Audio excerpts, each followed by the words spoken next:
your connection in Southern Oregon and Northern California. This is News 10 at 6.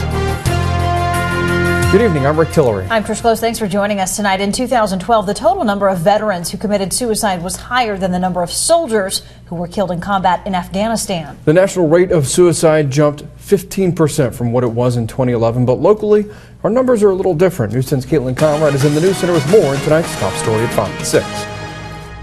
Rick, Trish, at the Veterans Affairs office in White City, workers say they're not seeing a change in the number of veterans taking their own lives, but they are getting in more information on how to help them.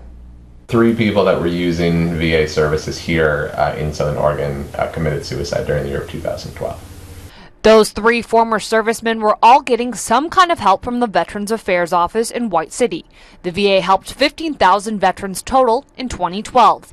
1,700 of them fought in Iraq or Afghanistan. Statistically, we actually have slightly less suicides here per population than kind of the rest of the country. Bryan is the suicide prevention coordinator in White City. He says it's a job that wasn't around a decade ago. One of the things is the national suicide prevention efforts that have created positions like my job, suicide prevention coordinators across the country. The VA takes in 50 new servicemen from Iraq and Afghanistan in each week. And Bryan says they talk to everyone about their mental health needs. We're really working on decreasing the stigma about accessing mental health care or sharing thoughts of hopelessness. And so that's part of it, is it will validate someone's experience and then create a forum where it's okay for them to share the fact that they've been feeling hopeless or struggle with thoughts of suicide. And then at that point, we can work together to figure out what level of mental health care or support they need in order to keep them stable and prevent them from feeling suicidal.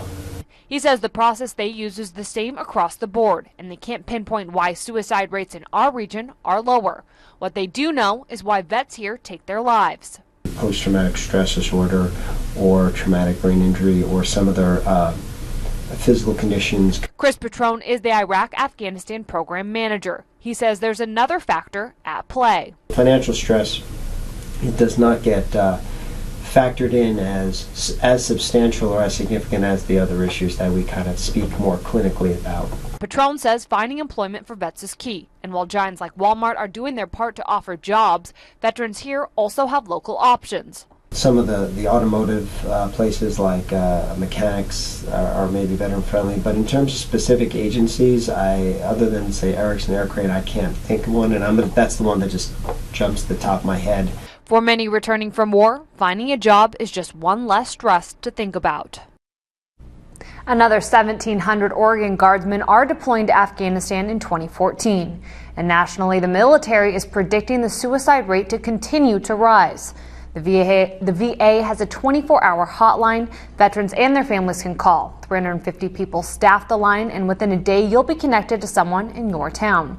The number is at the bottom of your screen. Covering your news, Caitlin Conrad, News 10.